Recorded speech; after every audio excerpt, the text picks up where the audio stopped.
I'm going to present the two topics, contour lines and indivisibility, which are the two main concepts of the chapter Landscape Analysis Through Maps in Geography, which is the fourth chapter of Geography in 10th standard. Well, without getting late, let's get into the class.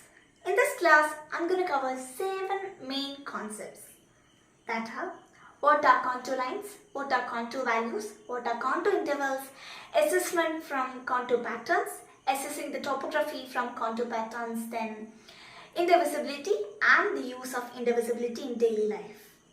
So, let's get into our first topic, that are contour lines. So, what is contour lines? Have you ever heard about that? Well, contour lines are the imaginary lines drawn on a map connecting places having equal elevations from the sea level. To make it more clear to you, I've made a topographic representation of a hilly area and I'll show you and make it more easier and faster for you to capture it. Well, these are the lines that I've told about. Can you see numerous lines drawn on this topographic feature? Well, these are contour lines. So, what do these lines represent? That represent that all these areas are from same elevations from the sea level. Okay. So, can you see these lines on every feature that we see in the surroundings? No, because they are imaginary lines. So, we have got an idea about contour lines. Well, the method of drawing these contour lines on maps are known as contouring. That process is known as contouring. These contour lines are also known as level lines.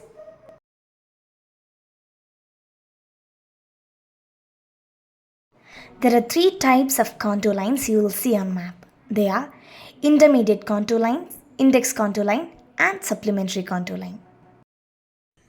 We use these contour lines especially in topographic maps, and brown color is used to represent contour lines in topographic maps. Well, can you see numerous numbers written on this topographic model? On each line there is a number marked, right? They are known as contour values. So what are contour values? The respective altitude marked on each contour lines are known as contour values. So by seeing the contour value, we can recognize the height of the feature from the sea level. Okay. And the highest contour value represents the total height of the feature. And contour value doesn't have a specific unit. It depends upon the height of the topographic feature.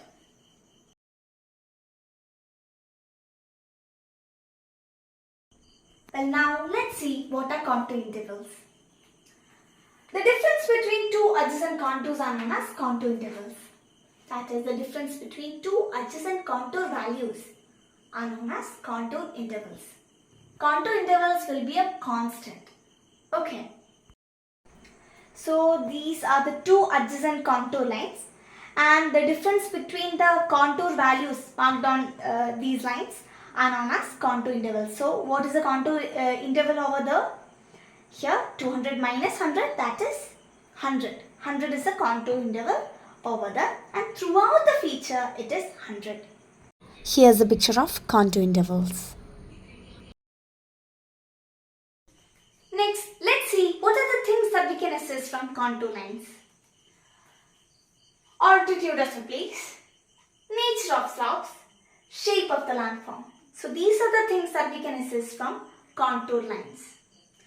So let's check how we can check the altitude of a place by seeing the contour lines. Okay, we have already mentioned that contour values will help us in this case. Contour values represent the respective altitude marked on each contour lines, right? So by checking these contour values, we can understand the altitude of the place from the sea level. And the highest contour value represents the total height of the feature. Okay. In this picture, you can see the top view as well as front view of the hill. So, the next point, that is nature of slopes. We can understand the nature of slope of a particular topographic feature by analyzing the contour lines of that specific feature. So, the closely spaced contours represent the steep slopes, whereas widely spaced contours represent the gentle slopes. To making it more clear for you, I have made a glass box to keep in top of this topographic model to demonstrate these concepts to you. From the top view of this hill, the contour lines are like this. It forms a pattern, right? Numerous contour lines joins to form a pattern and they are known as contour patterns. So, numerous contour lines joins to form a pattern and that pattern is known as contour pattern. To making this concept more clear to you, I will show the front view of this hill area and you can understand that topic easily from it. Okay.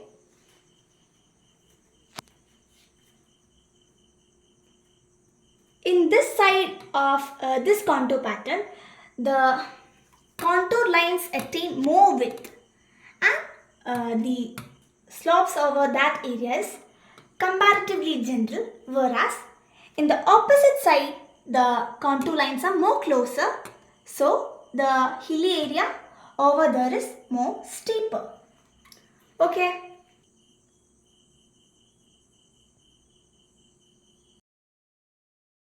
Here are some examples showing the nature of slopes.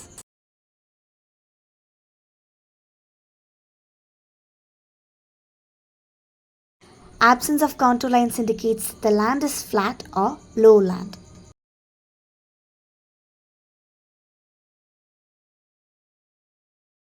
So here you can see the slopes are comparatively steep, whereas in this side the slopes are comparatively gentle. Okay. Next, let's see how can we assess the shape of the landform from contour lines. In the first sight of the contour lines, we can assume the shape of the landform, whereas for an accurate one, we use graphs. By referring the contour lines, we will be able to understand landforms such as plateaus, round hills, cliff, ridge, saddle, spur, and valleys, and so on. Contour maps are used in atlas because they provide more detailed information about a location. Okay, so it points out to our next topic, that is assessing the topography. We use two methods to assess the topographic feature from contour lines. They are by tracing out the contour lines and directly from the contour lines. So, place a strip of paper across the contour pattern of which the topography is used to be assessed. Mark A and B at either ends of the paper strip. Mark and label the values of contour lines cutting across this paper strip. Okay, and transfer the contour values on the x-axis of the graph paper and choose a convenient scale and mark the contour values on y-axis. Draw vertical lines from the points of contour values of x-axis and intersect these vertical lines against the corresponding values in y-axis and mark the intersecting points. Join these points by smooth curves. By drawing it with rough hand, we can get the shape of the landform accurately. So that was the first method, directly from the contour lines. And now let's check the next method, that is by tracing out the contour lines. So our second method, that is by tracing out the contour lines. So firstly, transfer the contour lines to another paper using a tracing paper. Okay. And mark a line AB through the center of the contour pattern. Draw x-axis and y-axis below the line AB. Draw two y-axis, okay, and mark the corresponding contour values over the both y-axis. I've marked it over here, okay. Join equal values on both y-axis using narrow lines, okay, and draw vertical lines from the points where contours cut the point AB, okay, and mark the points at which these vertical lines intersect the horizontal lines. Can you see? I have marked all those points and join these points with smooth curve with rough hand. Okay, so we will get an accurate shape of the landform. These are detailed clips of second method.